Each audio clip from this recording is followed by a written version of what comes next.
Assalamualaikum warahmatullahi wabarakatuh.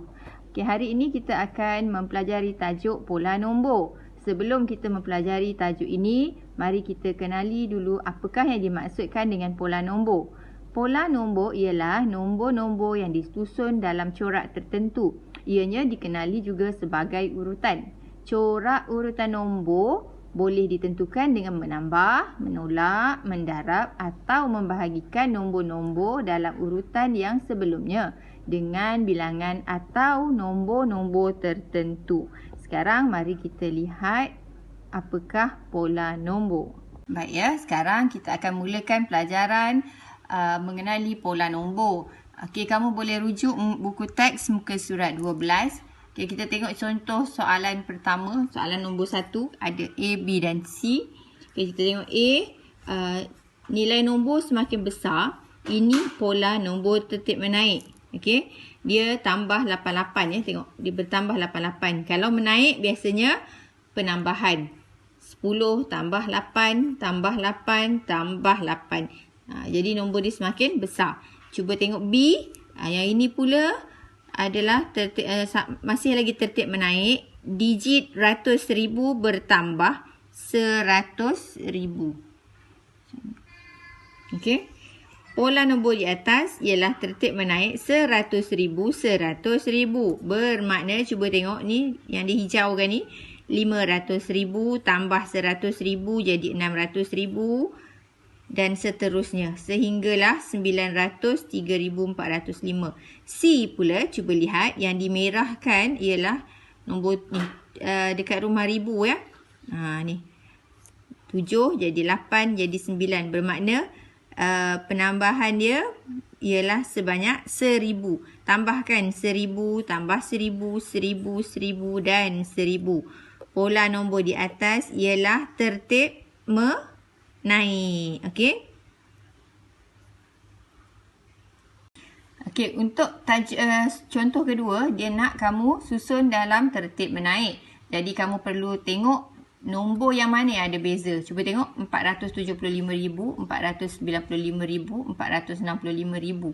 Jadi nilai tempat yang berbeza adalah ada nilai tempat 10,000, 60,000, 90,000 dan yang ini 70,000 kan. 10,000 dia. Jadi kamu tengok mana yang paling sikit. Ini 47, 49, 46, 48, 45, 44. Susun, kalau dia kata tertib menaik, bermakna nombor yang pertama mestilah nombor yang paling kecil, diikuti yang kedua, ketiga sehinggalah nombor paling besar. Okey, kamu cuba buat sendiri ya. Sekarang mari kita lihat contoh 3. A ya, nilai pola semakin kecil. Ini pola nombor tertib menurun. Pola nombor ini tertib menurun 44. Okey, menurun 44. Kalau kamu tengok dia tolak 4. Okey, apa yang dia tolak? Dekat rumah sah.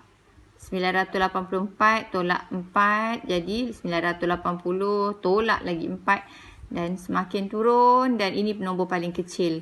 Okey, tengok pula soalan B. Apakah pola nombor tertib menurun ini? Apa pola dia? Okey. Kalau tengok dia semakin menurun nombor dia, dekat mana yang dia menurun? Tengok ni 7. Dekat rumah ribu ya, 7,000 jadi 6,000, jadi 5,000, jadi 4,000, 3,000 dan 2,000. Bermakna dia menurun sebanyak 1,000. Tolak 1,000, tolak 1,000, tolak 1,000, tolak 1,000 dan tolak 1,000. Okey, sekarang kita tengok contoh 3C.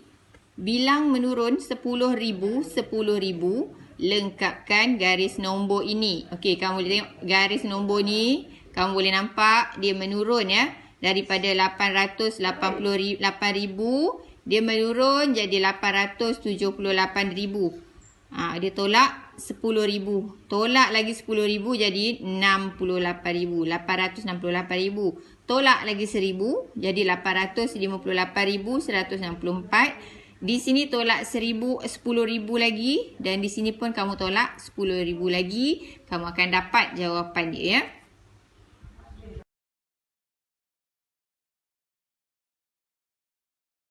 Okey, latihan untuk minggu ini muka surat 13 ya, buku teks kamu. Cuba ini nombor 1, tentukan pola nombor di bawah. Hanya menentukan pola nombor. Okey, untuk menentukan pola nombor kamu kena lihatlah. Contoh soalan A, 780,112, 780,119. Jadi ni 12, 19 dia menaik, betul tak? Jadi pola dia ialah pola menaik. Okey, B dan C juga sama. Tengok dekat nilai mana, nilai tempat mana yang berbeza. Okey, B 980,560. Ini pun 980,000. Yang berbeza dekat rumah 10 dia. 555, 560. 60 jadi 55, menaik atau menurun ya pola dia. Okey, C cuba buat sendiri. Okey, nombor 2, cuba tengok nombor 2, lengkapkan dan nyatakan pola nombor yang berikut.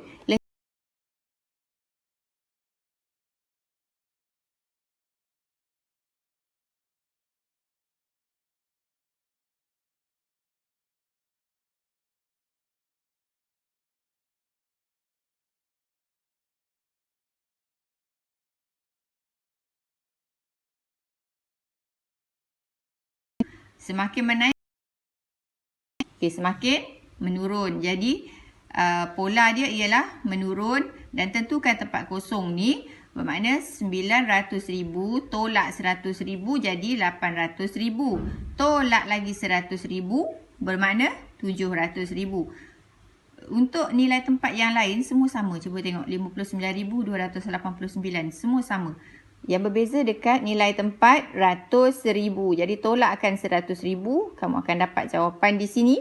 Di sini juga tolakkan 100,000. 500 ni. 500,000 tolak 100,000 jadi berapa? Okey. Saya harap kamu dapat selesaikan semua latihan ini dalam buku tulis. Kemudian hantar pada Google Classroom. Okey, sekian. Terima kasih. Assalamualaikum.